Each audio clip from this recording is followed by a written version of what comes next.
네, 두 분과 함께하겠습니다. 최진봉 성공회대 교수, 김광덕 전 한국일보 정치부장 나와 있습니다. 두 분 안녕하십니까? 안녕하세요. 네. 네, 오늘 문재인 대통령이 오전에 수석 보좌관 회의에서 언급한 내용이 주목을 받고 있습니다. 이 판문점 선언의 국회 비준을 다시 이야기를 했는데요. 오늘 이 대통령의 발언 어떤 의미가 있습니까? 네, 오늘 대통령께서는 수석 보좌관 회의에서 청와대 여기서 무슨 말씀하셨냐면 한반도 상황이 지금 급변하고 있는데도 국회는 지금 제자리 걸음을 하고 있다.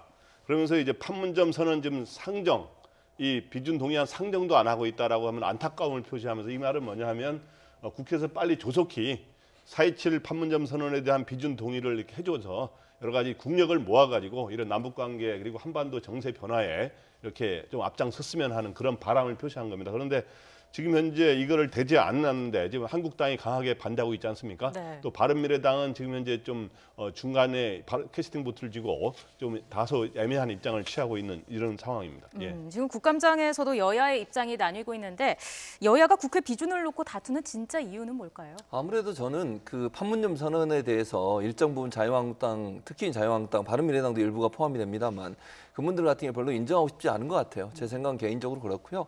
그러니까 전체적으로 국민들이 원하는 거 한반도 평화, 판문점 선언에 대한 지지 이런 부분들이 훨씬 높은 상황에서도 저렇게 자유한국당이 동의에 대해서 상당히 꺼리고 있는 것은 그걸 동의해주는 순간 모든 성과, 예를 들면 판문점 선언이나 남북관계 개선이나 비핵화에 대한 한반도 평화체제 구축에 대해서 우리 정부가 하고 있는 일에 대해서 일정 부분 동의해주는 게 되는 거니까 네.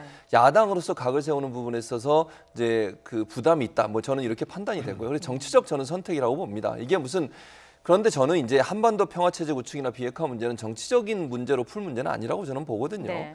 그래서 자유한국당이나 아니면 야당들도 일정 부분 국민이 원하고 한반도의 평화가 정착되는 것을 정말 국민들이 원하고 있는 상황이고 우리 국가가 그렇게 가야 되는 게 바른 방향이라고 생각한다면 동의를 해주는 게 그리 전 큰 문제가 아니라고 봅니다. 그리고 이게 이제 국회 비준 동의가 필요한 동의를 지금 요구하고 있는 건데요. 동의가 필요한 이유는 국가 예산이 들어가는 부분은 남북관계 개선법에 보면 국회 동의를 받도록 돼 있어요. 근데 그런 부분 때문에 차후에 이제 판문점 선언이나 14선언 이행 단계에서 정부 예산이 들어가는 경우에 국회가 일정 부분 동의가 필요한데 그 부분에 대해서 미리 동의를 해놓는 것이 어찌 보면 남북관계 개선에도 도움이 된다. 이런 차원에서 아마 정부가 추진하고 있는데 야당 입장에서는 그 부분이 상당히 이제 그 뭐랄까 야당의 존재감이랄까요? 또 정부의 어떤 그 잘한 일에 대해서 지지하는 듯한 모습을 보여주는 것에 대한 부담감이 있지 않나 이런 생각이 듭니다.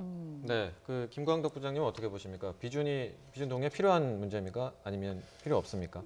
이거에 대해서는 여러 가지 논란을 일단 소개해 줄 필요가 있는 것 같아요. 그러니까 지금 현재 이 비준을 해야 되느냐 말아야 되느냐에 대해서 지금 현재 민주당과 한국당의 입장이 이제 정면 대립하고 있는데 크게 쟁점은 두 가지입니다. 하나는 여당은 국회 이제 법률적으로 볼 때 헌법적으로 볼 때 이거를 국회 비준을 할 대상이다. 비준이 필요하다. 이런 입장이고 그건 뭐냐 하면 이거는 일종의 판문점 선언은 정치적 선언일 뿐만 아니라 일종의 국제 조약의 성격을 띠고 있기 때문에 헌법 60조에 따라서 이거를 국회 동의를 받아야 될 사항이라고 이렇게 하고 있는데 네. 한국당은 이건 단순한 신사협정이라는 이런 정치적 선언에 불과하기 때문에 국회 비준 대상이 아니다라고 하는 입장 이게 하나 있고 또 하나는 이 남북관계 발전법 등에 보면은 이 국회 비준 동의를 왜 하냐고 돼 있냐면 중대한 재정적 부담을 지우는 경우에 국회 비준 동의를 받아야 된다 이렇게 돼 있는데 네. 그럴 경우에 지금 현재 정부 측에서는 이번에 그 예산을 제출하면서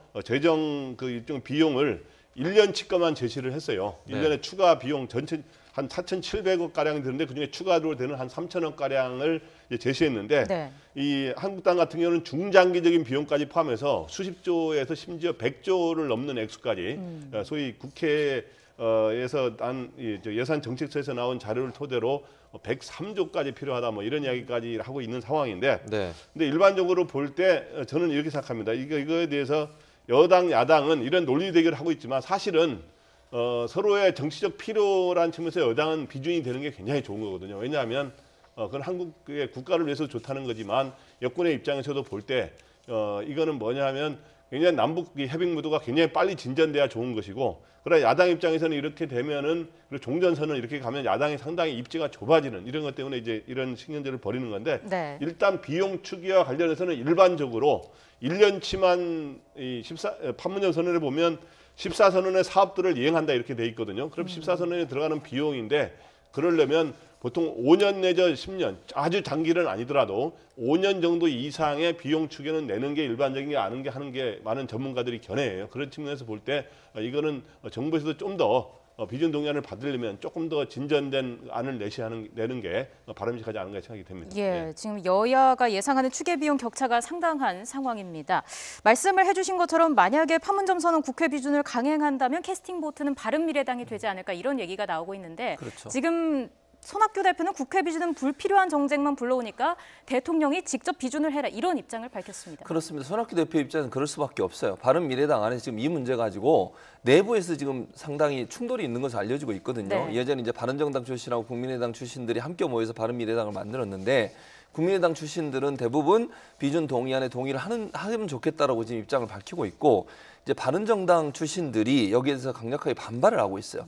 그럼 대표 입장에서 사실 이 두 양측의 중재를 할 수밖에 없는 구조이기 때문에 그래서 이거는 정말 어쩔 수 없이 그런 선택을 할 수밖에 없다. 손학규 대표는 저는 개인적으로 그렇게 생각해요. 모르겠어요. 손학규 대표 어떤 그 생각을 갖고 계신지 본인의 의견은 얘기를 안 했습니다만 저는 개인적으로 동의하는 것에 일정 부분 동의한다고 보거든요. 그럼에도 불구하고 당내 반대 의견이 있기 때문에 이거는 그냥 비준은 대통령이 원래 비준은 대통령이 할 수 있어요. 그러니까 동의를 구하는 거거든요, 국회. 그러니까 비준은 대통령 혼자서 하시고 지지 결의안을 국회에서 만드는 것으로 합시다. 이걸 더 이상 정쟁으로 하지 맙시다 하는 얘기는 결국 당내 사정이 상당히 이 문제 갖고 논란이 되고 있기 때문에 본인이 상당히 어려운 상황에서 중도적인 입장을 취하다 보니 그런 태도를 보인 게 아닌가 이렇게 분석이 됩니다. 네, 국정감사장에서 또 어떤 이야기가 나오고 있는지도 한번 살펴봐야 될 것 같은데요. 남북 관계와 관련해서 오늘 외교부의 국정감사가 지금 진행되고 있는데 강경화 외교부 장관의 발언이 좀 논란이 되고 있습니다. 524 조치를 해제를 검토하고 있다 이런 이야기를 했거든요. 네, 그렇죠. 오늘 굉장히 주목을 끈 발언인데요. 오늘 이 질문은 사실은 이해찬 대표가 의원 자격으로서 질문한 겁니다. 그래서 언제 524 조치 해제를 해제하느냐 뭐 이런 질문을 하니까 강경화 장관이 지금 관련 부처 차원에서 검토를 하고 있다 이렇게 이야기했어요. 그래서 이제 아주 적극적으로 조속히 꼭 된다는 말은 아니고 검토한다는 말은 일단 긍정 검토를 한다는 말인데 이게 이제 524 조치라는 게 알다시피 이제 2010년에 천안함 폭침 그 사건 이후에 5월 24일 날 이런 북한에 대한 여러 가지 제재를 한 건데 거기 보면은 뭐 무슨 방북 불허라든가 그다음 남북 교역 중단이라든가 북한 선박의 남측 해역 운항 불허라든가 이런 것들이 이제 여러 가지 들어가 있거든요. 근데 이거를 해제하게 되면 2010년이니까 지금 2018년 아닙니까? 그러니까 한 8년여 만에 이제 해제를 검토하는 건데 지금 이제 정부 입장에서는 당연히 지금 남북 관계의 어떤 해빙 무드로 평화 정착으로 가는 이런 구도에서는 해제하는 게 바람직하죠, 정부 입장에. 그러나 이제 유엔에 또 대북 제재가 있거든요. 최근에 여러 가지 미사일 실험이라든가 핵실험으로 인해서 유엔의 대북 제재들이 또 많이 있기 때문에 이것들이 사실은 이 유엔의 제재와 다 이게 중첩돼 있는 게 많아요. 그렇기 때문에 이거를 하더라도 유엔의 제재라고 하는 거하고 연계된 북한의 비핵화 이런 것들 비핵화의 진전하고 연계돼 있는 거기 때문에 우리 정부만으로서 하더라도 단순하게 결론을 당장 내놓기는 쉽지 않은 그런 현실입니다. 지금 524 조치의 내용을 좀 짚어주셨는데 이 524 조치를 완화하게 된다면 어떤 변화가 일어나게 되는 건가요? 근데 524 조치를 완화하게 되면 아무래도 이제 남북관계 개선이 되다 보면 교류가 많이 이루어지지 않겠어요? 당장 이제 눈에 띄게 바뀔 수 있는 게 금강산 관광 같은 경우에요. 오전에 이제 답변하면서 그런 얘기가 나왔는데, 근데 이제 한 가지 제가 짚고 넘어갈 문제는 오후에 와서 말을 약간 바꿨어요, 강경화 장관이. 그러니까 오전에는 사실 이거에 대해서 뭐 금강산 관광 해제 문제, 금지하고 있는 부분 해제하는 문제에서 긍정적으로 검토하고 있다 얘기하다가 오후에 와서는 유엔 안보리의 비핵화, 그러니까 대북 제재 그 조치와 보조를 맞춰가면서 하겠다. 그래서 검토 차원에서 하고 있는 거지 당장 금강산 관광을 재개하거나 이럴 생각은 없다. 이렇게 말을 바꿨기 때문에 일정 부분 수정을 했기 때문에 제가 볼 때는 이게 지금 오전에 했던 얘기와 오후에 했던 약간 차이가 있거든요. 그걸 우리가 좀 인식하고 얘기한다고 생각이 들고, 그래서 강경화 장관의 말은 지금 뭐 부장님 잠깐 얘기했습니다만 검토 차원에서 하고 있는 거지 이걸 당장 정부가 524 조치를 풀겠다 이렇게 얘기하는 건 아니라는 거예요. 그래서 만약에 524 조치가 해제가 되게 되면 아무래도 교류가 더 많아지게 되고, 교류가 많아지게 되면 상징적으로 보여질 때 금강산 관광 재개 같은 게 일어날 가능성이 있죠. 그러나 그거는 아까도 말씀드렸습니다만 이게 그 대북 제재, 뭐 유엔 안보리 대북 제재를 완전히 넘어서는 또 거기에 발맞추지 않고 우리 정부는 할 수가 없어요. 그러니까 강경화 장관 입장에서는 이제 그런 걸 전제로 해서 예를 들면 대북 제재가 일정 부분 풀리고 미북 간의 관계가 개선이 돼서 우리 정부가 할 수 있는 일이 있다고 하면 524 조치 같은 걸 풀 수 있다. 그리고 실제로 524 조치가 박근혜 정부 들어서 많이 이렇게 풀린 부분이 있어요. 예컨대 뭐 교류 같은 경우도 남북과 그 북한 남만 북한 러시아가 나진 해상 프로젝트 여기 신규 투자에 대해서 논의한 적도 있었고요. 524 조치 이후에 그 민간 단체의 대북 비료 지원 같은 것도 승인을 했어요. 정부가, 그러니까 박근혜 정부가. 네. 그런 걸 보면 524 조치가 이명박 정부 때 생겼지만 박근혜 정부 들어와서 일정 부분 민간 차원에서 결론은 일정 부분 있었고 또 지원도 있었어요. 그런 부분에서 조금씩 풀어나가는 부분이니까 그 연장선상에서 강경화 장관이 얘기를 한 거지 대북 제재를 뭐 전혀 무시하고서 우리 정부가 단독으로 524 조치를 완전히 풀어가지고 북한에 경제적 도움을 주는 그런 차원으로 얘기한 분은 아니라고 생각이 됩니다. 네, 외교부 국정감사장에서는 또 비핵화 관련된 질문들도 이어졌는데요. 그 강경화 장관이 중재안으로 제시를 한 게 있지 않습니까? 북한과 미국 사이에서 그 핵신고를 좀 뒤로 미루는 게 어떻냐 이런 중재안을 제시를 했는데 이 중재안에 대해서 그러면 핵신고를 건너뛰자는 거냐 뭐 이런 지적이 있었다고 하더라고요. 예, 그렇죠. 이제 강경화 장관이 최근에 워싱턴 포스트와의 인터뷰에서 북한의 그 핵 리스트 신고를 일단 뒤로 미루고 영변 핵시설 폐기하고 종전선언 간에 이제 소위 빅딜 맞교환을 하는 게 어떠냐라고 하는 아이디어를 제시한 적이 있어요. 네.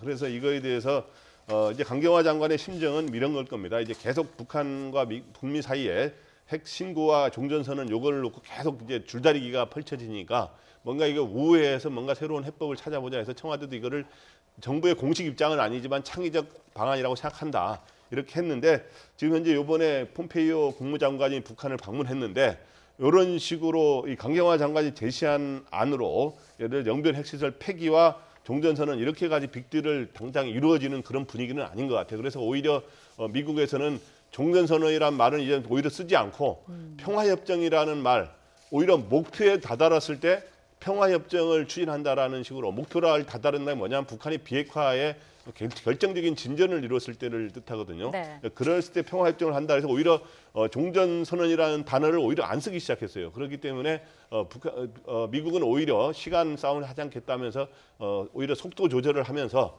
우리는 시간에 구애하지 않고 천천히 가면서 그 대신 분명한 걸 얻어내겠다 이런 입장이고 북한도 또 조금 제재 완화라든가 이런 게 또 원하는 이런 게 하면서 조금 이제 서로 입장들이 조금씩 변화를 보이고 있어서 어떻든 서로 나중에 유연하게 어떻게 해서 접점을 찾아낼지는 좀 시간을 두고 지켜봐야 될 것 같습니다. 네, 상황을 계속해서 지켜볼 필요가 있어 보입니다.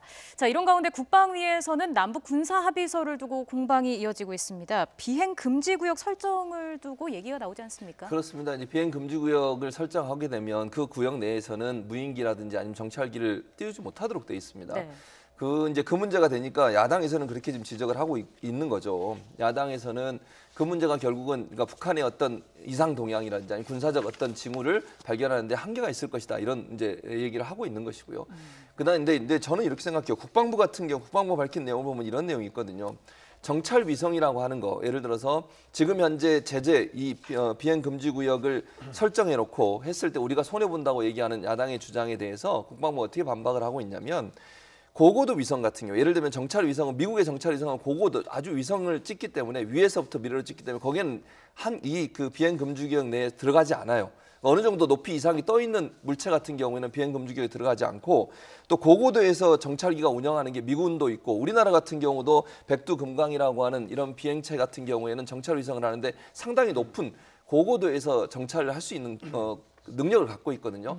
이런 비행기들의 운항은 우리가 할 수 있기 때문에 위성에서 찍는 부분을 통해서 충분히 감찰이 가능하다. 네. 다만 이제 그게 더 북한에게 더 불리할 수 있다고 주장하는 이유는 북한은 낮게 뜨는 무인기만 많잖아요. 우리나라에 떨어졌던 무인기들을 보면 아주 조합하게 만들어 놓은 그런 어떤 무인기들을 통해서 정찰하고 있는데 그 무인기가 전혀 못 뜨게 되니까 우리 국방부 입장에서는 북한이 도리어 손해일 수 있다. 그러니까 비행 금지 구역을 만들어 놓으면 1차적으로는 충돌을 예방할 수 있는 긍정적 효과가 있고 정찰을 못 한다는 부분은 우리나라 같은 경우는 미국과 협력해서 고고도에서 찍을 수 있는 정찰 위성을 통해서 북한의 어떤 동향을 실시간으로 파악할 수 있는 능력이 있지만 북한 같은 경우는 그런 위성이 없고 네. 미국과 협조를 못 받기 때문에 결국은 북한이 더 불리한 입장에 설 수 있다. 이렇게 지금 얘기를 하고 하고 있는 상황입니다. 네, 법제사법위원회가 오늘 대법원 국정감사를 했는데요. 이 오전 상황에서 야당 의원들이 잠깐 퇴장하는 상황이 있었거든요. 예. 어떤 상황이었는지 좀 설명해 주시죠. 예, 지금 현재 이슈가 되는 것 중에 하나가 지금 현재 그 양승태 대법원장 시절에 일종의 공보관실 공보관실 운영 비용을 법원장들한테 사실상 여러 가지 업무 추진이라든가 판공비로 나눠줬다라고 하는 이러한 게 이제 그거에 대해서 이제 일종의 의혹이 제기돼서 이제 조사 중이거든요. 네. 이거와 관련해서 최근 언론 보도에 따르면 김명수 대법원장도 춘천지법원장 시절에 네. 일종의 공보관실 운영비를 550만 원을 2016년 17년 기준입니다. 이때 550만 원을 직접 수령했다고 하는 게 이제 최근에 언론에 이런 자료를 이렇게 일종의 인용하면서 보도가 됐어요. 그래서 이거에 대해서 직접 해명을 드려야 된다라고 야당 의원들이 주장하고 여당 의원들은 반대하는데 왜 그러냐 하면 과거에 국정감사인 경우는 삼권 분립 차원에서 대법원장이 직접 나와서 직접 이렇게 질의응답을 하지 않거든요. 인사를 하는 경우는 있어도 예. 그렇기 때문에 보통 법원 행정처를 상대로 했는데 그런 관례로 볼 때 여당 입장에서는 왜 대법원장이 여기에서 그런 야당 의원의 질의를 받고 대답을 해야 되느냐 하는 문제를 제기한 거고 야당 의원은 이거는 대법원장 직접 관련된 거니까 들어야 된다 이런 논란 속에서 야당 의원들이 퇴장을 했다가 네. 이제 다시 이제 들어와서 다시 이제 일종의 속개가 되는 그런 일종의 좀 잠시 정해되는 사태가 있었던 겁니다. 예, 네. 자 오늘부터 국정감사가 시작이 됐습니다. 정치국회의 꽃이라고도 불리는 국정감사. 매년 눈에 띄는 인물들이 나왔는데요. 이번에는 어떤 국감 스타들이 나오게 될까요? 영상 보고 오겠습니다.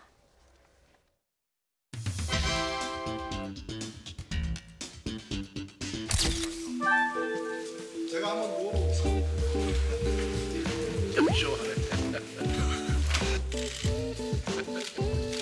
어디 있는지 알고 상상이 가십니까? 위원장님 옆에 있는 탁상시계입니다.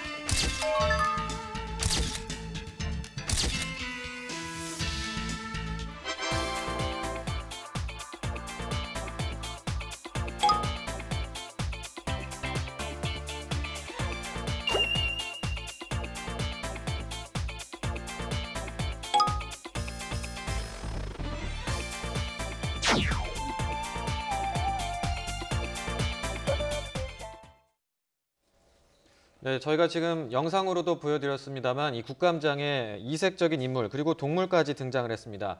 벵갈 고양이가 나왔고 또 선동열 야구 대표팀 감독도 나왔거든요. 이런 이색적인 증인들이 나온 배경이 뭔가요? 아무래도 이제 국회의원들 입장에서 국감이 사실은 본인의 존재감을 알릴 수 있는 가장 중요한 어떤 무대가 될 수 있거든요. 그러니까 일반 국회의원들 같은 경우는 국회의원이 300명 되는데 그중에서 정말 국민들에게 관심을 받고 국민들이 인식할 수 있는 국회의원들은 그렇게 많지 않거든요. 근데 국감에서 이런 부분들이 많이 드러나는 경우가 있어요. 예를 들면 뭐 정말 국감장에서 특이한 이색적인 어떤 그 퍼포먼스나 아니면 질문에 필요한 도구들을 활용해서 사람들한테 인식을 끌게 되고 또 언론들이 그러면 주목해서 보도를 하게 되잖아요. 일반적인 질문보다는 뭔가 특이한 게 나오면 보도를 하게 되는데 그렇게 되면 언론에 많이 오르내리게 되고 그것이 결국 국회의원에게 인지도를 높일 수 있는 중요한 계기가 되는 게 정치적 자산이 된다고 볼 수 있고 또 하나는 국감 우수 의원들을 이제 뭐 일반 시민단체들이 또 이렇게 선발하고 이러거든요. 네. 그 과정에서 언론에 얼마나 많이 인용이 됐냐 그 빈도수도 평가의 한 요소가 돼요. 그러다 보니까 언론에 자주 나오는 것이 우수 국감위원으로 선정될 수 있고 그것이 본인의 다음 선거에도 도움이 된다고 판단하기 때문에 저는 이색적인 어떤 행동이나 아니면 퍼포먼스를 통해서 국민들과 여론, 언론에 눈도장을 찍으려는 시도를 하고 있다고 생각이 됩니다. 네, 예. 아무래도 화제성 때문에 저렇게 노력을 하는 것 같은데 근데 또 너무 좀 과하다 이런 지적도 있는 것 같습니다. 네, 일단 눈길을 끌기 위해서 이렇게 동원해서 관심을 끄는 건 좋은데 시청각적으로 볼 때 네. 그러나 이제 또 사실은 본질과 관계없이 괜히 나와서 괜히 뭐 이렇게 필요 없는 증인을 부른다든가 또 그런 또 소재를 갖고 나와서 너무 튄다고 하는 이런 식으로 해서 이렇게 본질에서 벗어나는 경우가 있는데 어떻든 그것들은 이제 앞으로 이제 직접 유권자들이 판단할 사항인데 어떤 오늘 제가 보면서 일단 눈길을 끌었던 거는 첫째 선동열 야구 감독입니다. 네. 근데 좀 전에 제가 직접 이 방송에 들어오기 전에 봤는데 선동열 씨가 이제 마운드에서는 굉장히 위기 관리 능력이 있지 않습니까? 그런데 이제 국감장에 나와서도 그 답변에 옳고 그른 거에 대해서는 여러 가지 평가가 있을 수 있겠습니다만은 거기에 의원들이 굉장히 선수 선발이 잘못된 거 아니냐 이런 거에 대해서 대답을 하는데 비교적 긴장하지 않고 여유 있게 거기서 위기 관리 능력을 좀 보여주는 그런 느낌을 받았고요. 그러니까 네. 본인 주장은 그거예요. 왜 성적대로 안 뽑았나 그랬더니 저는 현재 상태의 컨디션을 보고 이 경기를 어떻게 할 수 있냐 실력을 보고 뽑는다. 그 외에 없다. 이런 식으로 아주 본인이 강하게 이제 주장을 반박을 하는 모습을 봤는데 그게 눈길을 끌었고 또 하나는 네. 퓨마의 그 동물원에서 나온 퓨마를 사살한 사건 관련해서 네. 한국당의 그 유명한 김진태 의원이 벵갈 고양이를 대신 갖고 이제 나왔는데 이제 꿩 대신 닭인지 모르겠는데 퓨마를 아마 못 구한 모양이에요. 네. 그래서 그거에 대해서는 아마 여러 평가가 있을 수 있는 것 같아요. 어떻게 봐야 될지. 예. 네. 자, 과거 국감 스타들 누가 있었는지 저희가 함께 좀 그래픽을 보면서 얘기를 나누어 봤으면 좋겠습니다. 자, 함께 보시죠. 이은재 자유한국당 의원이 사퇴하세요라는 발언으로 눈길을 끌었었고요. 김경진 민주평화당 의원은 쓱가요정이라는 별명을 얻기도 했습니다. 그리고 고 노회찬 정의당 의원 같은 경우에는 신문지 퍼포먼스를 펼쳐 보이기도 했었는데 앞서 뭐 이색 증인을 말씀을 해주셨습니다만은 올해 국감 스타 누가 될지 생각을 좀 해보면 좋겠습니다. 뭐 해본다면 뭐 국회의원들은 잘 모르겠고요. 나오신 분들 중에는 지금 이제 인기 요리 전문가죠. 요리 전문가이신 백종원 씨가 또 나오게 돼 있습니다. 네. 백종원 씨 같은 경우에 양쪽에서 공격이라기보다 부정적, 긍정적 두 가지 측면에서 질의를 받게 돼요. 하나는 뭐냐면 본인이 이제 사업을 엄청나게 늘리셨어요. 여러 가지 네. 사업을 다 하고 계시잖아요. 그 사업에 대해서 여러 가지 이제 질문을 하는 분이 있고 또 다른 의원 같은 경우에는 우리나라 이제 정부의 어떤 그 일자리 정책이나 아니면 상권, 골목 상권 보호 이 부분에 대해서 백종원 씨의 어떤 아이디어를 구하는 그런 질문도 하게 돼서 양쪽으로부터 질문을 받게 되는데 백종원 씨가 어떻게 대답할지 좀 궁금한 부분이 있고 또 김영란 전 대법관이 나오십니다. 특이하죠. 왜 나오나 사람들이 궁금해하실 텐데 이분이 뭘 했냐면 교육부에서 지난번에 대입 제도 개편 관련해 공론화 위원장을 하셨어요. 그래서 대입제도 관련해서 교육부 질의에 관련돼서 그 당시에 공론화 위원장으로서 어떻게 그게 공론화 과정이 이루어졌는지 왜냐하면 그게 논란이 많았거든요. 그래서 김영란 대법관도 나오시게 되는데 이 두 분이 아마 주목을 받지 않을까 이런 생각이 듭니다. 네, 이제 다음 달까지 국정감사가 이어지는데요. 또 어떤 국감 스타가 탄생할지 좀 지켜봐야 될 것 같습니다. 오늘 말씀은 여기까지 듣겠습니다. 지금까지 최진봉 성공회대 교수 그리고 김광덕 전 한국일보 정치부장 두 분과 함께 이야기 나눠봤습니다. 오늘 말씀 고맙습니다. 고맙습니다.